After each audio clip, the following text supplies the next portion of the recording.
The world watched with bated breath on August 15, 2025, as Air Force One descended upon the stark, windswept landscape of Anchorage, Alaska.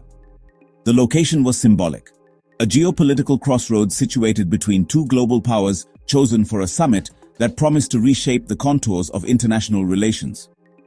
Former President Donald Trump, in a bold diplomatic gambit, had arranged to meet Russian President Vladimir Putin with a singular, ambitious goal: to broker an end to the protracted and devastating war in Ukraine. The stakes could not have been higher. For months, Trump had campaigned on his unique ability to bring the conflict to a swift conclusion, and this face-to-face meeting was positioned as the ultimate test of that claim. The plan was for a comprehensive, 7-hour negotiation, covering territorial integrity, security guarantees, and the framework for a lasting peace. However, the reality fell dramatically short of these grand expectations. The meeting concluded in under 3 hours, a truncated affair that suggested not a breakthrough, but an impasse. The leaders emerged not for a joint press conference filled with questions and answers, but to deliver brief, pre-written statements that offered little in the way of concrete progress. In the hours and days following the Alaska summit, social media platforms became the epicenter of an explosive and bizarre conspiracy theory that the man who met with Donald Trump was not Vladimir Putin, but a meticulously prepared body double. The theory spread like wildfire across platforms like X, Telegram, TikTok, fueled by geopolitical mistrust and the internet's insatiable appetite for intrigue. Users began dissecting every available second of footage from the summit, poring over photographs and short video clips with the intensity of forensic investigators. These amateur sleuths pointed to a host of supposed discrepancies in appearance and behavior. They claimed his facial features were subtly different, earlobes were shaped incorrectly, his chin was less defined. This Putin, they argued, was unusually animated and expressive, a stark contrast to the typically stoic and reserved figure. His energetic gestures, frequent smiles, were presented as the over-eager performance of an actor playing a role. Each share, each retweet, added another layer of supposed evidence, building an echo chamber where belief became a badge of insight. As the body double conspiracy metastasized across the internet, experts from different fields stepped in. Body language experts, facial recognition specialists began to systematically dismantle the claims. One of the strongest counters was Putin's distinctive gunslinger gait. His left arm swings freely, his right arm stays relatively still and close to his body. Analysts trace it to KGB training, keeping the weapon hand ready. Body language experts like Inbal Honigman pointed out the gait was clearly visible in Alaska footage.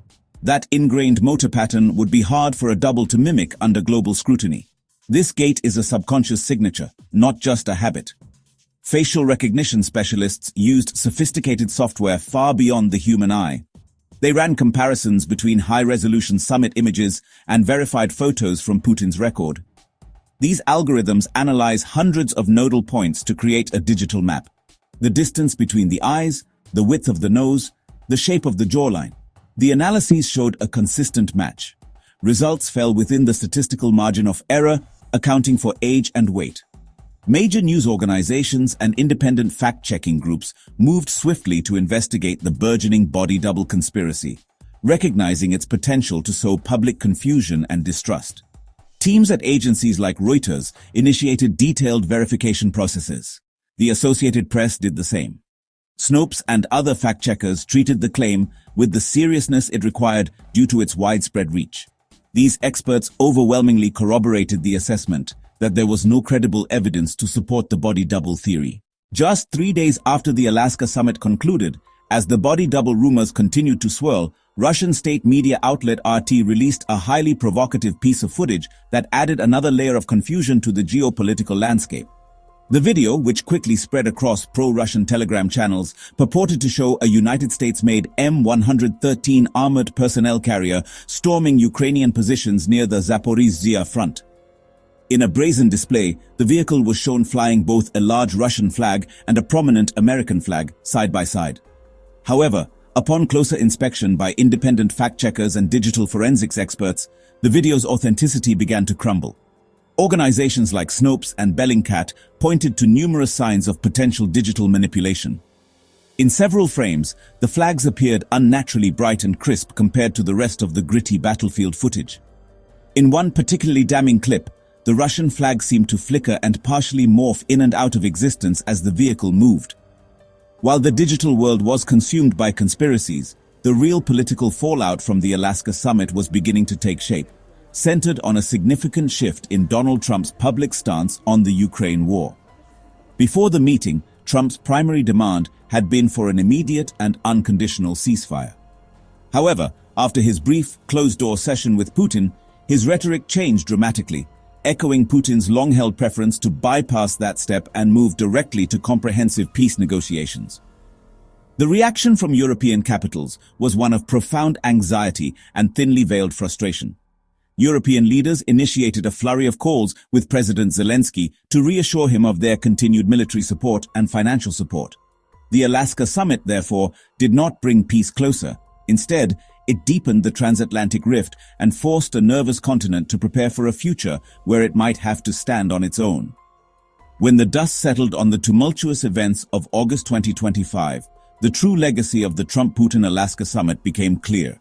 It was a powerful case study in how modern geopolitical events are fought on two fronts, the diplomatic table and the global information battlefield. The body double conspiracy and the fraudulent armored vehicle video were not mere curiosities.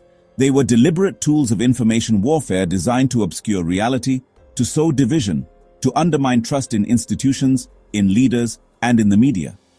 Debunking these falsehoods was not just journalistic diligence. It was a necessary defense of a shared fact-based reality. Understanding this dual reality is essential.